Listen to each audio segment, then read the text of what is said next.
Good morning. Myself Rajnish Kumar Shrivastava और मैं mathematics ops में पढ़ाता हूं।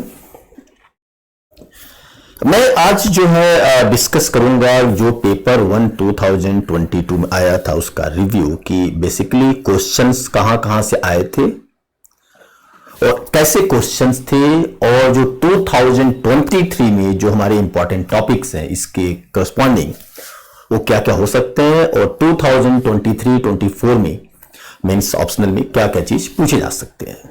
हालांकि जो पैटर्न था इस बार का जो बिल्कुल ट्रेंड था पेपर का वो था कैसा, क्या 250 में 250 पूरा स्कोर कर सकते हैं और जैसा पेपर था उसके अकॉर्डिंगली अगर आप थोड़ा सा सिस्टमेटिक और प्लान वे में जाएंगे, स्ट्रेटजी बना के जाएंगे तो 250 में 250 आप पूरा का पूरा क्वेश्चन करेक्ट करके आ सकते हैं पेपर 1 में। क्योंकि पेपर 1 में कहीं ऐसा कोई टॉपिक नहीं होता है जो थ्योरेटिकल हो, जहां से थ्योरी का क्वेश्चन आता हो या बहुत डिफिकल्ट थ्योरेटिकल क्वेश्चंस आते हैं। अगर कोई थ्योरेटिकल क्वेश्चंस आते भी हैं तो बहुत सिंपल वे में आते हैं, सिंपल और भी कंपल्सरी में आते हैं। मेन जो क्वेश्चंस हैं क्वेश्चन नंबर 2, 3, 4 या आपका 6, 7, 8 उसमें कहीं नहीं आते हैं, या तो कंपल्सरी 1 और 5 में होते हैं। लेकिन सेक्शन बी के अंदर वैसे भी कोई भी थ्योरेटिकल टॉपिक नहीं है।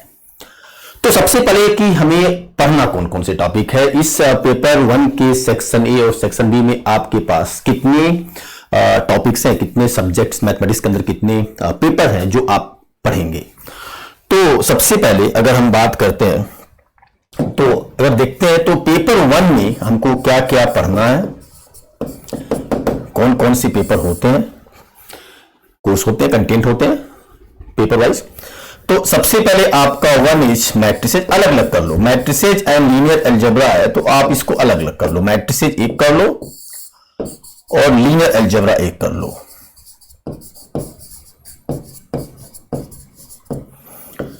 जो third that is point number 3, इसमें आपका सॉलिड ज्योमेट्री कर सकते हो या एनालिटिकल ज्योमेट्री कर सकते हो।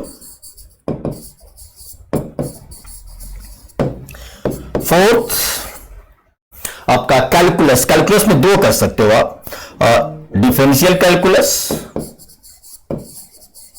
Plus advance differential calculus. And fifth integral calculus और प्लस एडवांस इंटीग्रल कैलकुलस। ये आपका सेक्शन ए है, this is your section A. Section A में हमको ये सारे टॉपिक पढ़ने हैं। और अगर हम सेक्शन बी की बात करते हैं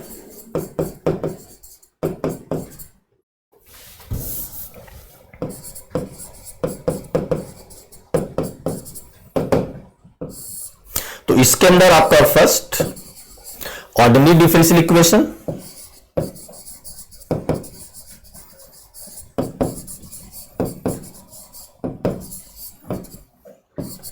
सेकेंड वेक्टर कैलकुलस या वेक्टर एनालिसिस कर सकते हो आप, एंड थर्ड आपका स्टैटिक्स, एंड फोर्थ आपका dynamics.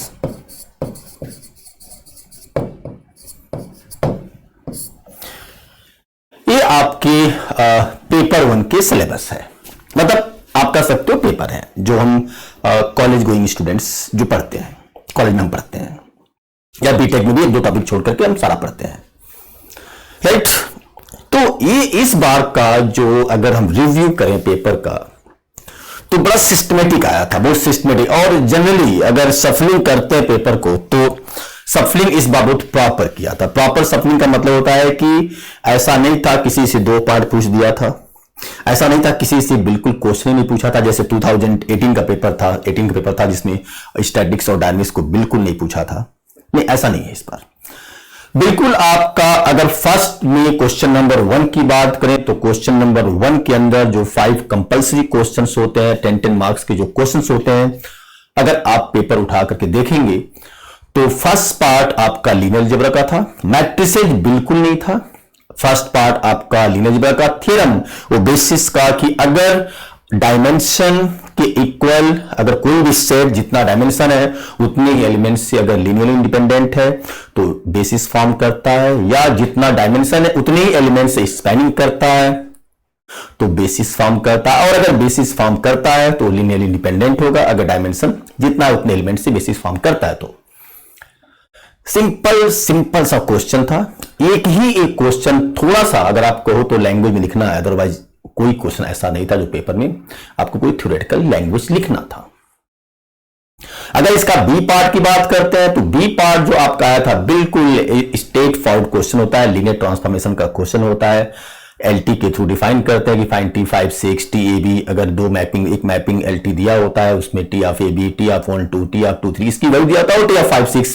That is the very very important question. इसको मैंने अपनी क्लास में दो मेथड से कराया हुआ है, एक शॉर्ट मेथड कैसे करते हैं और एक प्रॉपर सिस्टमेटिक कैसे करते हैं। तो दो क्वेश्चन आपका, तो ये बायसनेस होता है, इसमें करने की जरूरत नहीं है क्योंकि टॉपिक लीनियर अलजेब्रा है। तो मैट्रिसेस एक पार्ट, लीनियर अलजेब्रा से एक पार्ट, या लीनियर अलजेब्रा से दोनों पार्ट, या दोनों पार्ट मैट्रिसेस हम पूछ सकते हैं।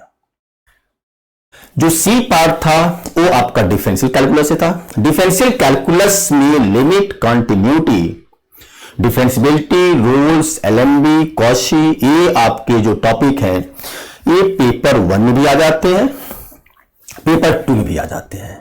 मतलब कहीं भी पूछा जा सकता है। पेपर 1 में पूछा है क्योंकि एनालिसिस की अगर बात करेंगे तो पेपर 2 में पूछ देंगे, और कैलकुलस के थ्रू बात करेंगे तो पेपर 1 में पूछ देंगे। तो एक कहीं से पूछा जा सकता है। तो एक पार्ट आपका जो सी पार्ट था वो डिफरेंशियल कैलकुलस से आपका इनडिटरमिनेट फॉर्म का क्वेश्चन था, लिमिट कर सकते हो आप। जो डी पार्ट था इसका चौथा पार्ट था। चौथा पार्ट क्या था आपका? बहुत सिंपल सा टॉपिक था, बहुत सिंपल सा क्वेश्चन था। जो 4th और 5 दो पार्ट आपके और थे। एक पार्ट आपका ज्योमेट्री का था और एक पार्ट आपका इम्प्रॉपर इंटीग्रल का। जो चौथा पार्ट था इंटीग्रल कैलकुलस, एक डिफरेंशियल से हो गया, एक इंटीग्रल कैलकुलस से था। इम्प्रॉपर इंटीग्रल भी आपका पेपर 1 में भी आ सकता है, पेपर 2 में भी आ सकता है, कहीं भी आ सकता है। एनालिसिस का टॉपिक है, कैलकुलस का टॉपिक है, आप एडवांस कैलकुलस बोल लो या एनालिसिस बोल लो, अप्लाइड एप्लीकेशन ऑफ एनालिसिस बोल लो, ये आपका दोनों में आता है। तो एक पार्ट यहां से था और एक पार्ट आपका ज्योमेट्री से था। तो उसने आपका अगर बात करते हैं तो हर एक से एक कवर कर दिया। एनालिटिकल ज्योमेट्रिक से एक पार्ट टच कर दिया, डिफरेंशियल कैलकुलस से एक पार्ट टच कर दिया, इंटीग्रल कैलकुलस से एक पार्ट टच कर दिया, और लीनियर अलजेब्रा से आपका दो पार्ट आता ही आता है। चाहे लीनियर से 1 कर ले, मैट्रिसेस से कर ले, या दोनों से लीनियर से कर ले, या दोनों मैट्रिसेस से कर ले, आता जाता है। तो हर एक से एक एक पार्ट टच किया था। ऐसे ही अगर सेक्शन बी का क्वेश्चन नंबर 5 की बात करें, उसके एनालिसिस करें, तो बिल्कुल सिस्टमैटिक था। एक पार्ट आपका, दो पार्ट आपका ऑर्डिनरी डिफरेंशियल इक्वेशन था। ऑर्डिनरी डिफरेंशियल इक्वेशन में दो टॉपिक आता है, एक ऑर्डिनरी डिफरेंशियल जो हम पढ़ते हैं और एक लाप्लास ट्रांसफॉर्म। तो एक पार्ट लाप्लास ट्रांसफॉर्म था, एक पार्ट ऑर्डिनरी, लेकिन यहां पे ऑफ लाप्लास नहीं था, दोनों ऑर्डिनरी से था। एक आपका ऑर्थोगोनल ट्रेजेक्टरी का क्वेश्चन था और एक आपका ये था। प्लस जो आपका बाकी जो तीन पार्ट थे, एक आपका वेक्टर कैलकुलस से था, वेक्टर एनालिसिस से था, एक आपका स्टैटिक से था, एक आपका डायनेमिक से था। तो मतलब कंपल्सरी सारे टॉपिक को कवर कर लिया था। स्टैटिक बहुत अच्छा क्वेश्चन पूछा था, इंक्लाइंड प्लेन का क्वेश्चन पूछा था, जो कि मैंने पहले भी रिव्यू में बता चुका आप लोगों को, एनालिसिस किया था, बता चुका था कि कहां से पूछा था, जो कि बहुत स्टूडेंट कम जाएगा। क्योंकि प्रॉब्लम बेस्ड ऑन फ्रिक्शन का क्वेश्चन था और problem based on ladder and rod का क्वेश्चन स्टूडेंट करते हैं। इंक्लाइंड प्लेन का क्वेश्चन जनरली लोग नहीं करते हैं। इंक्लाइंड प्लेन का क्वेश्चन था, बहुत सिंपल, पहला दूसरा आर्टिकल होता है, वही था आपका पेपर में, राइट। एक आपका डायनेमिक्स का था, प्रोजेक्टाइल का क्वेश्चन था, और डायनेमिक्स से इस बार सिर्फ और सिर्फ एक ही पार्ट पूछा था। स्टैटिक्स एंड डायनेमिक्स होता है, तो सारे क्वेश्चन स्टैटिक से पूछ सकते हैं, सारे क्वेश्चन डायनेमिक्स से पूछ सकते हैं, बात भी सकते हैं, डिवाइड भी कर सकते हैं, जैसा करना चाहे कर सकते हैं। लेकिन इस बार डायनेमिक्स को पूरा का पूरा वॉश आउट किया था। तो सिर्फ डायनेमिक्स से एक क्वेश्चन आया था, सिर्फ कंपल्सरी में प्रोजेक्टाइल का, और भी बहुत सिंपल सा क्वेश्चन था प्रोजेक्टाइल का आपका, राइट। लेकिन जनरल बुक में वो क्वेश्चंस नहीं मिलेंगे, स्टैंडर्ड बुक पढ़िए, बिल्कुल मिलेगा उसमें। ये था कंपल्सरी पार्ट। लेकिन जो क्वेश्चन नंबर 2, 3, 4 था, ऐसा नहीं था 2, 3, 4 क्वेश्चन का कि आपका ज्योमेट्री से 2 दे दिया, कैलकुलस से 1 कर दिया, ऐसा नहीं था। 2, 3, 4 क्वेश्चन नंबर 2 में, क्वेश्चन नंबर 3 में, क्वेश्चन नंबर 4 में, हर एक में 3-3 पार्ट थे, और हर एक 3-3 पार्ट को 3 टॉपिक अगर बात करते हैं तो ये 3 टॉपिक आपके हो जाते हैं। एक टॉपिक ये हो गया, एक टॉपिक ये हो गया, दिस वन, और एक टॉपिक ये हो गया। एक linear algebra, matrices linear algebra, एक कैलकुलस और एक ज्योमेट्री। और तीनों से हर एक क्वेश्चन में हर एक से एक एक पार्ट पूछा था। अगर क्वेश्चन नंबर 2 का आप पार्ट करोगे तो जो फर्स्ट क्वेश्चन था, अगर क्वेश्चन नंबर 2 की बात करते हो तो first question system of linear equation था। सेकेंड क्वेश्चन आपका लैग्रेंज मल्टीप्लायर का था, बी पार्ट, और सी पार्ट आपका ज्योमेट्री से था। ऐसे क्वेश्चन नंबर 3 की बात करोगे तो ए पार्ट आपका बिल्कुल बिल्कुल जो पैटर्न था उस पैटर्न पे एक आपका कैलकुलस का था। हाँ, अंतर था कि सेकंड में आपका डिफरेंशियल कैलकुलस का था, तो थर्ड में वो आपका इंटीग्रल कैलकुलस का था। तो डिवाइड कर दिया था, एक में डिफरेंशियल का पूछ दिया था, एक में इंटीग्रल का। मतलब हर एक का ए बी सी तीनों में ऐसा नहीं था आपका कि किसी से 2 पार्ट था, तीनों से एक एक पार्ट पूछा था। हर एक में ज्योमेट्री से एक एक पार्ट था, हर एक में कैलकुलस से एक एक पार्ट था, हर एक में लीनियर अलजेब्रा से एक एक पार्ट था। अब चाहे मैट्रिसेस का था चाहे लीनियर अलजेब्रा का था, राइट। तो कंप्लीट मतलब ये था कि अगर आप कोई भी टॉपिक छोड़ के जाते हैं तो आप फंस सकते हैं। प्रॉपर सफलिंग था। प्रॉपर सफलिंग का मतलब होता है कि कोई भी टॉपिक को नहीं छोड़ा। अगर मान लो आप ज्योमेट्री आपका वीक है तो फंस सकते हैं। हाँ, ये है तरीका, ये है कि ज्योमेट्री का कम से कम तरीका ये होता है कि अगर आप प्लेन से स्टार्ट करते हैं, डायरेक्शन, कोसाइन एंड प्रोजेक्शन से स्टार्ट करते हैं, तो सिलेंडर तक एक पार्ट कर लीजिए और सिलेंडर के आगे जो आपका कॉनिकॉइड वाला पार्ट होता है उसको एक पार्ट कर लीजिए। तो इसमें हम थोड़ा सा सफलिंग, थोड़ा सा हम रिस्क फैक्टर ले सकते हैं कि अगर सिलेंडर तक आता है तो ऑब्वियस है सिलेंडर तक कम से कम एक क्वेश्चन, एक पार्ट रहता ही रहता है किसी न किसी क्वेश्चन में, तो आप फंसेंगे नहीं, निकल जाएंगे। लेकिन नहीं, आप ये चाहेंगे कि पूरा पूरा छोड़ के चले जाएं तो अब आप फंसेंगे, राइट। मतलब मैथमेटिक्स के अंदर अभी हो गया है कि अगर आपको 250 अटेम्प्ट करना है या टोटल 500 अटेम्प्ट करना है तो कोई भी टॉपिक को आपको छोड़ करके नहीं जाना है। पहले ऐसा नहीं था, पहले यह था कि कुछ टॉपिक छोड़ सकते थे तब भी कोई प्रॉब्लम था, लेकिन अब नहीं, अब आप नहीं छोड़ सकते हैं। कैसे बनाता है पेपर वो मैटर नहीं करता। हो सकता है कोई टॉपिक को वॉश आउट कर दे, बिल्कुल नहीं पूछे, लेकिन नहीं, आपको अपनी तरफ से फुल तैयारी करके जाना है। दूसरा कि सेक्शन बी में भी आपका क्वेश्चन नंबर 6 और 8 में ऐसे ही था। एक क्वेश्चन आपका वेक्टर कैलकुलस था। वेक्टर कैलकुलस बिल्कुल straightforward, Green's, Gauss, Stokes तीनों से एक एक क्वेश्चन पूछ दिया था। 3 क्वेश्चन में, एक में ग्रीन्स था, एक में गॉस था, एक में स्टोक्स था। तीनों से एक एक पार्ट पूछा। तीनों बहुत इंपॉर्टेंट टॉपिक होते हैं, तीनों से एक एक पार्ट पूछा था और 3 क्वेश्चन में। और एक आपका जो बेसिक आइडेंटिटी वाला पार्ट होता है, रोटेशनल इरोटेशनल, वो आपका कंपल्सरी पूछ दिया था। तो जितनी भी 4 इंपॉर्टेंट टॉपिक होते हैं चारों से पूछा हुआ था। अब बहुत अच्छा क्वेश्चन पूछा होता है और सिंपल क्वेश्चन पूछा हुआ था। डायनेमिक्स इस बार उड़ाया था पूरा। स्टैटिक से तीनों क्वेश्चन आपका स्टैटिक्स था, एक क्वेश्चन आपका स्टेबिलिटी का था, एक क्वेश्चन आपका वर्चुअल का था, एक क्वेश्चन आपका कैटेनरी का था, कॉमन कैटेनरी। तो तीनों से 3 पार्ट पूछ दिया था। लेकिन जो स्टूडेंट अगर यहाँ पे, क्योंकि अगर सेक्शन ए में आप 3 क्वेश्चन करते हो, एक कंपलसरी 2 अदर क्वेश्चन, तो सेक्शन बी में कंपलसरी के अलावा आपको एक ही क्वेश्चन करना है। तो अगर एक आध टॉपिक छूट भी गया होगा तो कोई फर्क नहीं पड़ता, आप कर निकल जाएगा, बढ़िया से निकल जाएगा। 5 क्वेश्चन बहुत अच्छे से निकला होगा इसके बच्चों का, और मुझे लगता है कि 250 में 250 बच्चे करके जरूर आए होंगे, बिल्कुल करके आए होंगे, राइट। ऐसे ही आपका डिफरेंशियल इक्वेशन का था सेक्शन बी के अंदर, क्वेश्चन नंबर 6 और 8 के अंदर। डिफरेंशियल की भी आपके हर एक में एक एक पार्ट आपका पूछा हुआ था। अब आता है कि 2023 के लिए क्या इंपॉर्टेंट है, क्या इंपॉर्टेंट चीज है। तो 2023 में इस बार 23 और 24 के लिए जो बेस्ट पार्ट रहेगा, आप जब पढ़ने बैठे तो सबसे पहले मैट्रिसेस को बहुत अच्छे से पढ़ें। मैट्रिसेस का एक क्वेश्चन था आपका, सिस्टम लीनियर इक्वेशन आया था, तो आपका आइगन वैल्यू, आइगन वेक्टर्स पूरा टॉपिक छूटा हुआ है। डायगोनलाइजेबल आपका पूरा छूटा हुआ है। सिमिलर मैट्रिक्स पूरा आपका छूटा हुआ है। रैंक आपका पूरा छूटा हुआ है।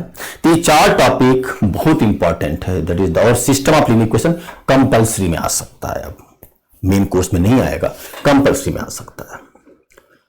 प्लस आपका लीनियर अलजेब्रा के अंदर 2-3 topic that is the very very very important, जो इस बार भी था लेकिन हमेशा इंपॉर्टेंट रहता है। एक आपका बेसिस एंड डायमेंशन का क्वेश्चन भी पूछा हुआ है, वो इस बार के लिए बहुत इंपॉर्टेंट है 24 के लिए, 23 के लिए। एक आपका मैट्रिक्स ऑफ लीनियर ट्रांसफॉर्मेशन जो हमेशा पूछता है, इस बार भी पूछ सकता है, रिपीट कर सकता है। तो ये 5-6 टॉपिक है जो आप पहले पढ़ेंगे 23 और 24 वाले। दूसरा कैलकुलस में इस बार डबल और ट्रिपल इंटीग्रल पूरा का पूरा कंप्लीट, पूरा का पूरा छोड़ दिया है। पूरा आप कह सकते हो एडवांस इंटीग्रल कैलकुलस से क्वेश्चन बिल्कुल नहीं रहा है। बिल्कुल नहीं था। तो इस बार के लिए सबसे important topic advance integral calculus, जो कि आप बिल्कुल नहीं छोड़ेंगे, चाहे वो आपका डबल इंटीग्रल हो, चाहे आपका ट्रिपल इंटीग्रल हो, चाहे पोलर फॉर्म से हो, चाहे रीजन बाउंडेड बाय ट्रायंगल हो, चाहे रीजन बाउंडेड बाय टेट्राहेड्रॉन हो, चाहे change of order of integration हो, डबल और triple integral, that is one of the most important topic in your coming examination, right. क्योंकि बेसिक जगह से क्वेश्चन पूछा होता है, राइट। रीमन इंटीग्रल वो आपका पेपर 2 में आ जाएगा, अभी छोड़ दो उसको, राइट। तो आप इसको नहीं छोड़ेंगे। इस बार डबल और ट्रिपल इंटीग्रल बहुत इंपॉर्टेंट 23 और 24 वालों के लिए। प्लस जो आपका ज्योमेट्री में है, आपका स्ट्रेट लाइन से पूछा हुआ है क्वेश्चन, लेकिन इस बार स्फीयर से भी क्वेश्चन पूछा हुआ था छोड़ा करके, लेकिन इस बार आपका सिलेंडर और cone, that is the one of the, उससे भी क्वेश्चन पूछा हुआ था, उसमें सबसे लगभग टच कर दिया हुआ है। तो इसलिए ज्योमेट्री तो हमेशा आप कहीं से पूछ सकते हैं, दैट इज द बहुत वास्ट है, बहुत वास्ट है। तो इसलिए ज्योमेट्री प्लेन भी टच कर दिया है, स्ट्रेट लाइन भी टच कर दिया है, आई थिंक द कोन भी टच कर दिया है, कॉनिकल भी टच कर दिया है। तो 4 पार्ट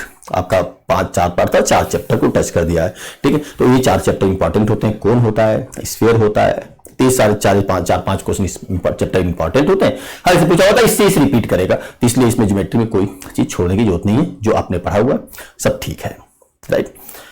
डिफरेंशियल इक्वेशन ऑब्वियस है, linear differential equation constant coefficient, इस बार क्वेश्चन नहीं आया हुआ है, बहुत इंपॉर्टेंट टॉपिक है। इंटीग्रेटिंग फैक्टर्स आपका क्वेश्चन नहीं आया हुआ है, बहुत इंपॉर्टेंट टॉपिक है, राइट। लाप्लास तो आपको पता ही है, सिंपल सा। तो डिफरेंशियल इक्वेशन वैसे भी बहुत इजी टॉपिक है, और जब भी आपको पढ़ने का मन नहीं करे, आप डिफरेंशियल इक्वेशन उठा सकते हैं। वेक्टर कैलकुलस 3 जगह है, 3 जगह से क्वेश्चन पूछता है, हमेशा पूछता है वहीं से।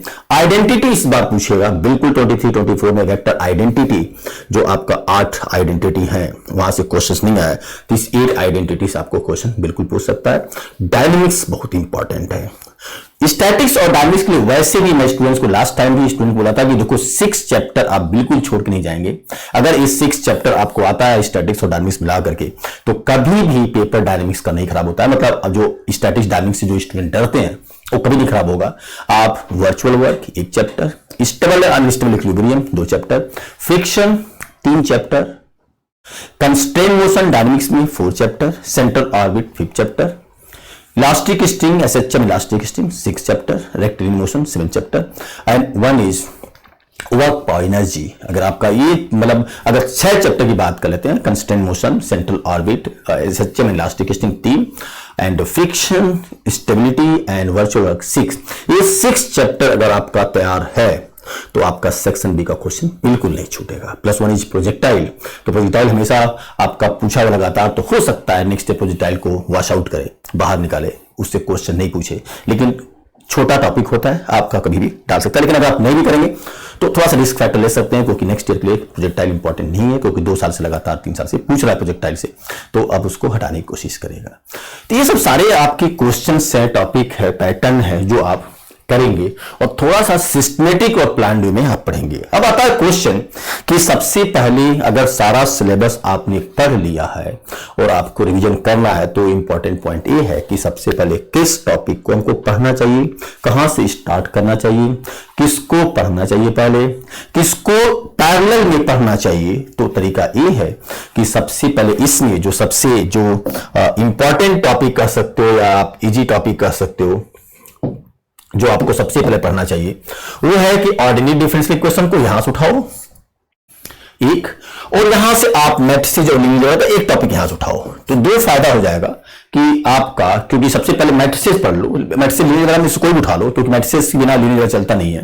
तो इससे फायदा ये हो जाएगा, एक प्योरली एप्लीकेशन हो जाएगा, एक थोड़ा सा थ्योरेटिकल कॉन्सेप्ट के थ्रू चला जाएगा, तो दोनों आपका पैरेलल चलेगा। प्लस आप 1 घंटा आप निकालिए, अगर आप 6 से 7 घंटे मैथमेटिक्स पढ़ते हैं, 6-7 घंटे मैथमेटिक्स पढ़ते हैं, तो आप उसको 5 घंटे 5 आवर्स में आप ये 2 टॉपिक कर लीजिए, और 1 घंटा 1 आवर्स एवरी डे आप 3 टॉपिक के लिए रख लीजिए। 2 टॉपिक के लिए, एक स्टैटिक्स और डायनेमिक्स में से कोई उठाइए, और हर दिन आप 1 घंटे उसको पढ़िए, एक ही क्वेश्चन या 2 क्वेश्चन उसको सॉल्व करिए, लेकिन रेगुलरिटी में लेकर आइए, क्योंकि स्टूडेंट्स के लिए यही जो आपका स्टैटिक्स और डायनेमिक्स है, वो स्टूडेंट इससे भागता है और ये उसके पेपर को खराब करने को चलता है। दो जगह हैं आपका पेपर 1 खराब करने के लिए, एक स्टैटिक्स डायनेमिक्स जो स्टूडेंट भागता है, एक ज्योमेट्री जो स्टूडेंट उससे भागता है क्योंकि बहुत वास्ट है, स्टूडेंट उसको छोड़ने की कोशिश करता है। आप बिल्कुल ये 3 टॉपिक को रेगुलर बेसिस पे पढ़िए, हर दिन पढ़िए। वैसे मैथमेटिक्स आप अगर ऑप्शनल लिए हुए हैं और अगर आप अच्छे स्कोर करना चाहते हैं, फर्स्ट पेपर में 250 आउट ऑफ 250 अगर स्कोर करना चाहते हैं, तो चाहे पेपर 2 का है 250 में आउट ऑफ 250 में 250 स्कोर करना चाहते हैं, मतलब 500 अटेम्प्ट करके आना चाहते हैं, तो मैथमेटिक्स को रेगुलरिटी में लाइए। रेगुलरिटी लाने का मतलब हो गया कि हर दिन आप 6 आवर्स 6 से 7 घंटे डेली मैथमेटिक्स पढ़िए टिल जब तक आपका पेपर नहीं हो जाता है। तो इस बार का ओवरऑल जो पेपर था बहुत अच्छा था, बहुत अच्छा नंबर आएगा। हो ना हो इस बार मेरा जहां तक गेस है कि अगर स्टूडेंट ने अच्छे से परफॉर्मेंस किया होगा, प्रेजेंटेशन अच्छा किया होगा, क्योंकि पेपर ऐसा नहीं था कि कहीं से भी उसको छोड़ के आया होगा। अगर प्रेजेंटेशन अच्छा किया होगा, ठीक है, तो बिल्कुल इस बार वो टॉप 100 के अंदर बिल्कुल रहने की कोशिश करेगा। उसको प्रॉपर बिल्कुल इस बार मौका है, बच्चों को प्रॉपर मिल सकता है। अच्छे बहुत सारे स्टूडेंट्स मैथमेटिक्स के आ सकते हैं फर्स्ट 100 में। एक तो ये आपका चीज था। दूसरा चीज कि बहुत सारे स्टूडेंट्स का रिव्यू आया था कि पेपर इजी था, ऑब्वियस था पेपर इजी था। तो स्टूडेंट्स का रिव्यू भी है, जो पेपर देख आए उनका भी रिव्यू है कि पेपर अच्छा था, बेटर था, मतलब नॉर्मल जैसे करते उससे अच्छा ही हुआ है। बहुत सारे बच्चों का ये रिव्यू था कि नॉर्मल, बहुत सारे बच्चे 500 में पूरा 500 करेक्ट करके आए भी हुए हैं। तो इस बार के लिए 23-24 के लिए थोड़ा सा आप स्ट्रेटजी बनाइए। और अभी मैथमेटिक्स का ट्रेंड चल रहा है, बढ़िया चल रहा है, पेपर अच्छे चल रहे हैं, तो आप भी उसमें अच्छे से रैंक से निकल सकते हैं। Thank you very much, bye bye.